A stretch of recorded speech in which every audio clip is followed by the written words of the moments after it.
Hello and welcome to the Frugal Granny UK channel. I'm Frugal Granny, my name's Ali, and I can no longer say that I'm a 64-and-a-half-year-old pre-retiree because today was my last day at the office and I am now technically retired from my office job. So I am a 64-and-a-half-year-old semi-retiree because I retain my job at the supermarket, which going forward is going to be 21 hours a week. Well, I had hoped to sort of sit in my car and reflect on how it felt to go back to the office this morning and hand in my laptop, hand over my keys, hand over the tasks that I'd been looking after for the last 8 weeks. But when I got back to my car, I realised I'd parked outside a nursery school and it was break time and there was a lot of children shouting. So I thought the best thing to do would be to come home and do my coffee and chat with you from home. So thank you for dropping by. You're very, very welcome. If you're a returning viewer, it's lovely to see you. And if you're new, you're very welcome to join the party, so to speak, because probably from now on is where it really begins to get to get quite real. I have one more pay slip from the office, which will be at the end of June, because although today was my last day in actual work, I'm technically on paid annual leave until the end of the month. So my last pay slip will be at the end of June, and then the week after that I should get my P45, which means I can then give that to the supermarket and hopefully get my tax code and my pay adjusted with them.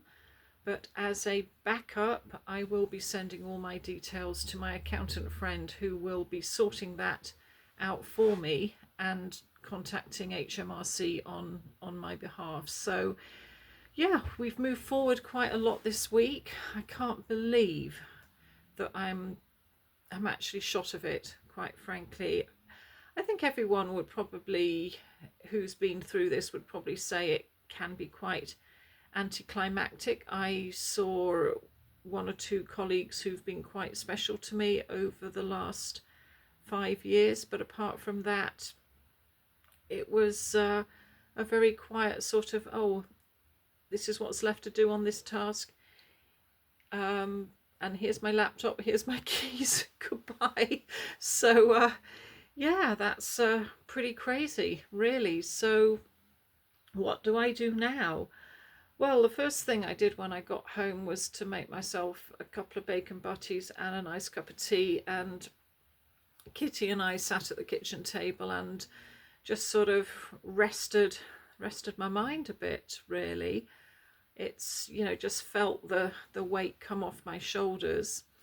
Going forward, once I've finished this video, I'm going to have a bit of a rest, and then later today I'm going to start the momentous task of going through my house room by room and just tidying up and putting things to right after the last 8 weeks. The last 8 weeks have been really incredibly busy. I was managing to do my 35-hour-a-week office job, which I was mainly working from home, and my 18 hours at the supermarket plus random bits of overtime. I was managing that quite well.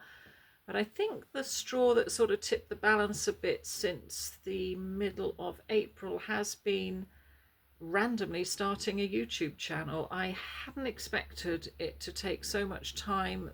The filming, the retakes, I mean, you wouldn't believe the retakes. Learning how to trim and cut and make a thumbnail, answering all your wonderful comments, learning which comments really need to be removed and which are pretty innocent and maybe can stay.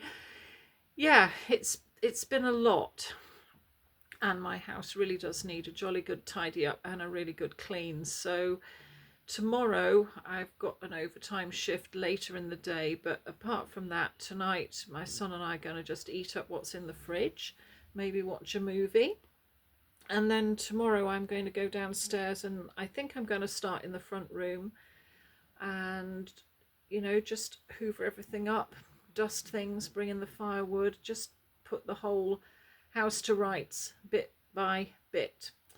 Yeah, so there we go. it's done. It's done. Can you believe it? Yeah, but it's that bit that's done. So what else has happened this week?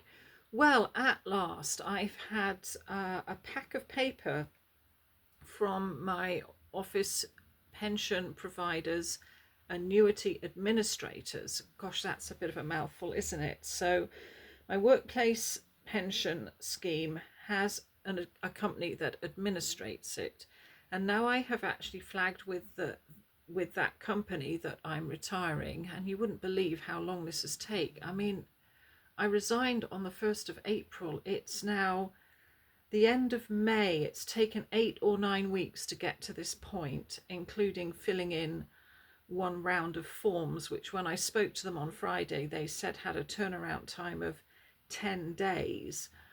And obviously the 10 days was up on Monday. I got an email from them on Monday. I got a pack of paperwork from them yesterday. And when I opened it and went through it, I mean, my heart sank. I thought, this is impenetrable paperwork, impenetrable. The amount of paper, the density of the language, and again, concepts about pensions that I've met before, but that seem even more complicated now than they did before, and boxes to tick and little plastic tabs saying sign here, sign there, look at this, and then sign here.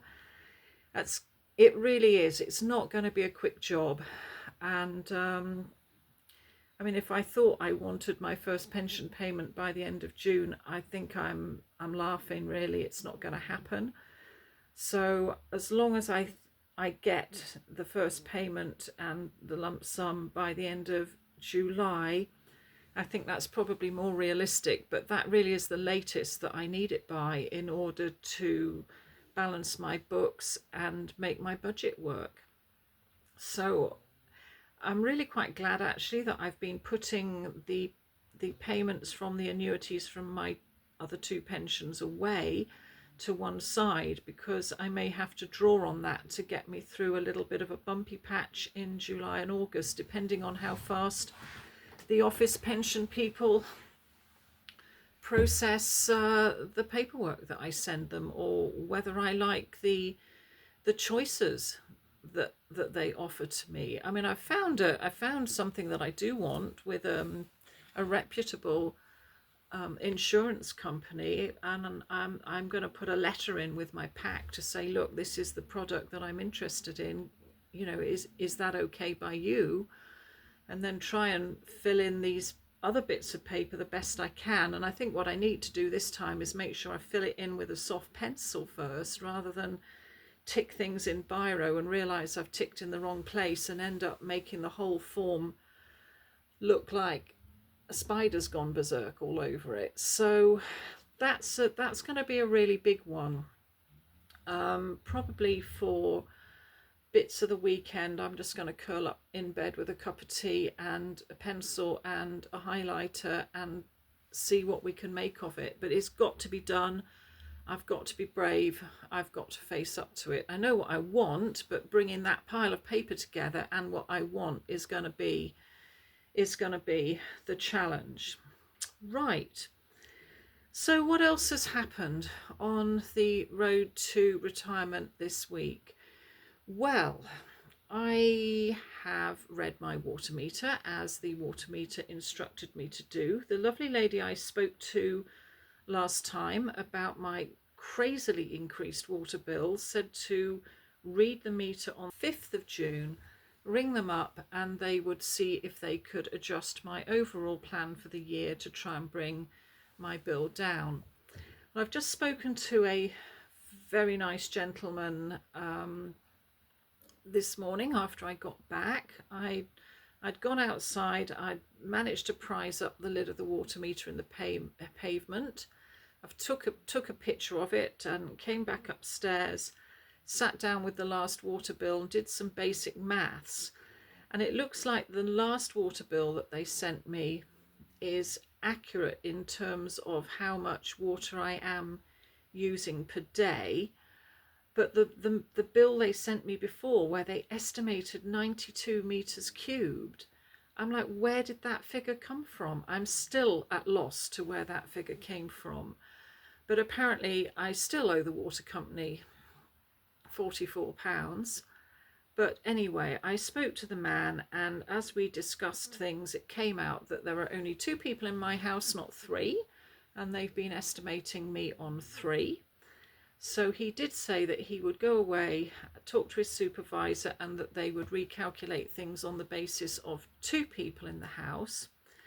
So the good news is that from July, my water bill is going to go down from £58 a month, which I thought was crazy because I was paying 32 before, 32 up to 58. Please, where did that come from?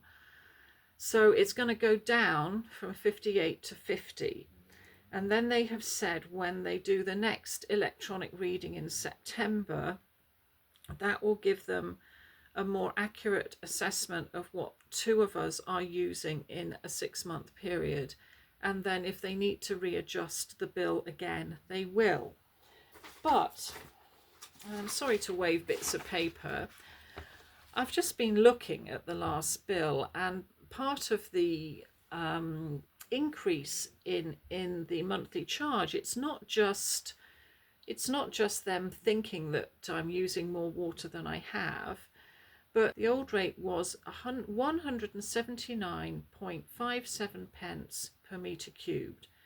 The new rate is £211.95 per metre cubed.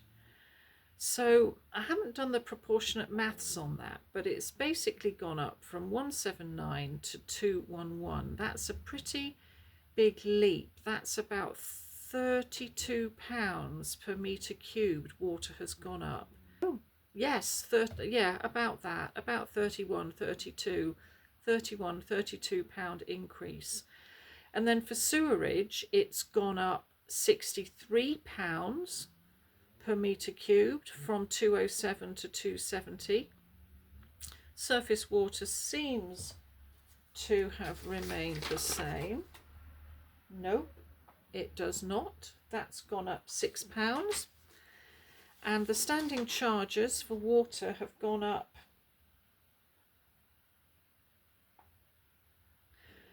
The standing charge for water has gone up from £8.45 to £12.63, and sewerage has more than doubled. It's gone from £3.35 to £7.29. So it's not just about whether I'm using more water, but the fact that the amount they're charging for everything has severely increased. And I guess this is due to all the hassle in the media about water companies operating outdated systems that are leaking and this, that and the other, and it's being passed on to the customer. Anyway, I guess I should be grateful for the £8 reduction as of July, because the other thing that happened this week is I got my revised council tax bill from the council. Now, as I explained before, the son that lives with me has been a student for the last 4 years, and as of last Friday he stopped being a student, and we can celebrate because we know he's passed. The tutor of the course said they've all passed, but he can't tell them with what grade yet. But the good thing is they've passed. The not so good thing is that as from last Saturday, I lost my single person's council tax rebate because he is no longer a student. So I've had a new bill from the council, and I was just thinking that they would divide what was left for the year by 10 and increase the bill accordingly, which I thought was going to be around £45. But what they've done is they've kept my bill the same for June, obviously because they've not had time to update the system, and then they've divided what's left by 9, so that my council tax bill is actually going to go up by, 1 minute, let me just have a look. I'm getting the numbers for water and council tax muddled up because they are pretty similar actually. So where is it? Yeah, my council tax is going to go up from 132 a month to 196. So that's an extra £64 a month, I think. Honestly, my head is just so addled at the moment, but I think that's an extra £64 a month, which is an awful lot of money, actually. I really hadn't thought it was going to be that much. So anyway, what I've said to my son is, look, let's not divide this difference by 9. That's ridiculous. Let's just divide it by 10, and you start paying me as of June, as of now, and then it will be like £58 a month. That's why I'm getting muddled up, because it's very similar to what I'm paying for water at the moment, which is 58. So anyway, we've got an evening in together this evening, and we've got to sort out various things like this.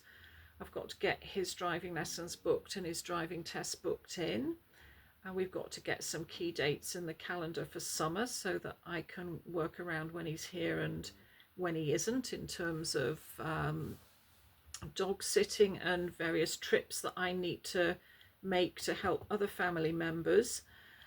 And yeah, the other good news is he's got the contract from his employers, so he's now an employee. He's got a salary, and I'm not going to disclose that, but it's lovely, and I'm really pleased for him. I mean, I wish I'd come out of uni and landed on a salary like that, so I'm really, really very pleased for him. But I mean, obviously he's not going to get paid until at least the end of June, and so, you know, we're taking things slowly at the moment. So I don't want anyone, you know, sounding off in the comments about, you know, I should be charging him this, that and the other. I'm very aware of what he should be contributing, and we're just going to cross one bridge at a time. And the first one to cross this evening is the council tax bill. But that's crazy. It's gone up from 132 to 196. And last tax year I was paying 126. So it's effectively gone up from March to August. It's gone up £70 a month. Absolutely mad. And as I was saying to you before, when I've spoken about my utilities bank account, you know, any excess that's left in that account at the end of the month, I tend to leave there, because I'm trying to build it up, that excess. So I've got about £1,500 in hand, which would cover me for 3 months worth of bills if for any reason I was sick and couldn't work or something. Well, that was working out quite well in the last tax year, because my total utility spend was about 390. So I was like accruing about £120 a month. But now, after these new adjustments, the total utility spend is going to be £493.40. So that leaves me, you know, with less than a tenner to accrue every month, and getting to my target of 3 months worth of bills in hand is not going to happen by this time next year at all at this rate. So I'm going to need to try and think of another way of topping that up. I mean, at the moment it's standing at £1,170, so I'm not far off the 1,500 that I want. But, you know, the way things are going, and I've got it all projected out for the whole tax year until the end of next March. By the end of next March, the way things are going, it will be standing at about 1,293, whereas before I would have met my target if it hadn't been for these water bills and the increased council tax. But I mean, anything that my son pays me obviously will offset that, so I may end up reaching my target after all. But, you know, just looking at absolutes, it really is quite horrendous how that's increased. Anyway, moan and rant over. It is what it is, and we've just got to deal with it. At least I can pay for it at the moment. Then the other thing that I've had to deal with this week is my home contents and buildings insurance. That renews at the end of June, and I was waiting until about 3 weeks before it it ran out, because I've been led to believe by various money websites that that's the optimum time to renew and get the best deal. But even leaving it till then, the price on the provider that I've chosen had gone up since the last quote I got a couple of weeks ago. I have actually gone with that provider because I like that provider. I like their customer service offering, and that's really important to me. And the paperwork's very clear and simple to understand. And I came home today after I dropped everything off at the office, and I got the renewal letter from my previous provider saying that last year my premium was 307, but this year it's going to be 324. Honestly. And I think the one I got for... No, that's not right. I've paid 307 for the new provider that I've gone with. The renewal from my previous provider was 324, but my premium for last year was 249. So it's gone up £75 at least. If I'd stayed with the same provider, that was an extra £75 this year, and it's about an extra 50 to 60 by changing provider to get the same thing. I could have gone with a completely different provider and maybe got the same or even less, but as I've said, it's important to me to have some level of acquaintance with the insurance providers that I use, and I do tend to oscillate between about 3 or 4 different providers, and take advantage of their sort of new customer offers. I actually went with the supermarket home insurance this time because I got staff discount on that, and that made a big difference actually. So I've probably got quite a good package for a lot less than if I wasn't a staff member, but it's still a lot more than the package I had last year with my other provider. But having said that, their quote for this year isn't even competitive in comparison. So yeah, I'm just horrified by the amount that standard bills have increased in the last 12 months. I mean, it's slightly put me off my stride. I'm not saying I can't pay it, but it has put me off my stride a little bit. I was looking at my budget for August earlier this week, and I just felt my heart leap a little bit when I looked at it, thinking, oh my goodness, have I done the right thing? Giving up my office job, things are going to be a challenge. They are going to be a challenge. But yeah, I am well out of it, and I think I would rather face the challenge of trying to make my budget stretch to try and save pennies here and there than be facing up to all that. Really, really I would. So I don't regret it.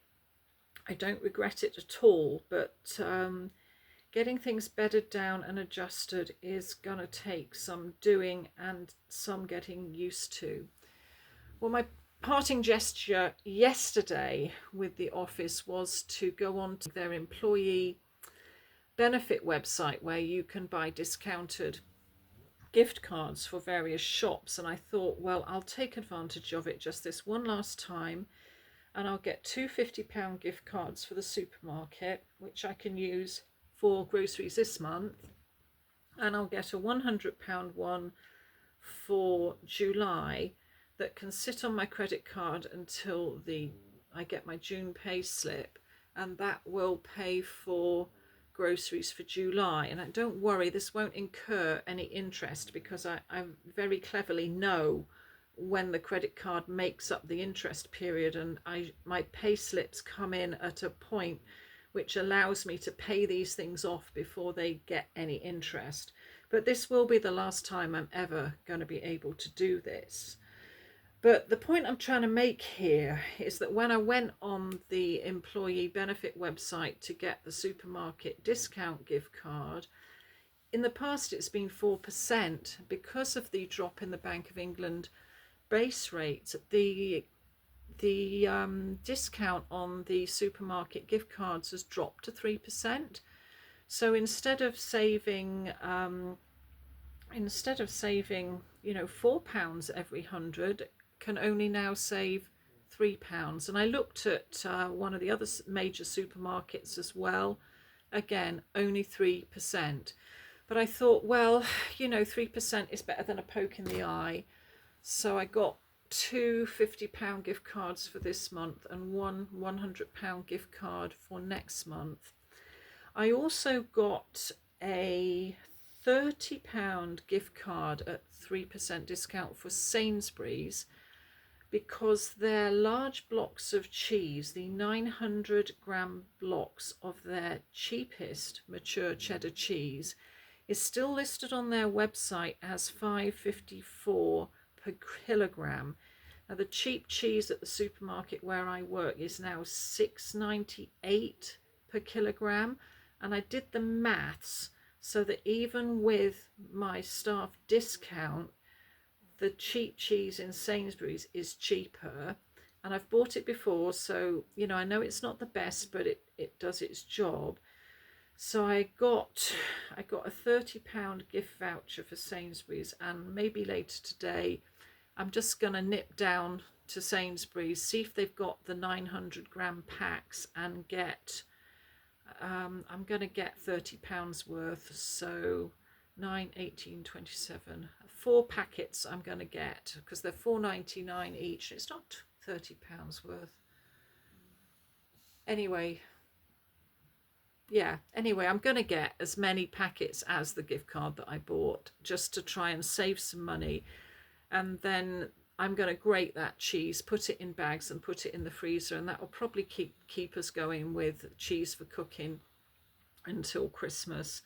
And it was a bit like Frugal Queen in France was saying yesterday about, you know, how people are trying to step up to meet the cost of living crisis. You have to make little savings here and little savings there. And if I'm only being able now to save £3 in every 100 on a gift card instead of 4, it's still £3, even if it's £1 less than it was. So yeah, and I'm never going to be able to take advantage of that again once I've spent these gift cards, because I've left that job now. I won't have access to that employee benefit site any longer, and I will just have to. I mean, honestly, I'm in a very privileged position. I know I will just have to manage with my staff discount at the supermarket, rather than compounding that with the discount I was getting from the office. I've been very, very blessed up till now, and I should be grateful. But again, I think the only reason I'm mentioning this is because we have to do what we can, even if it is only to make small savings. But also the fact that, you know,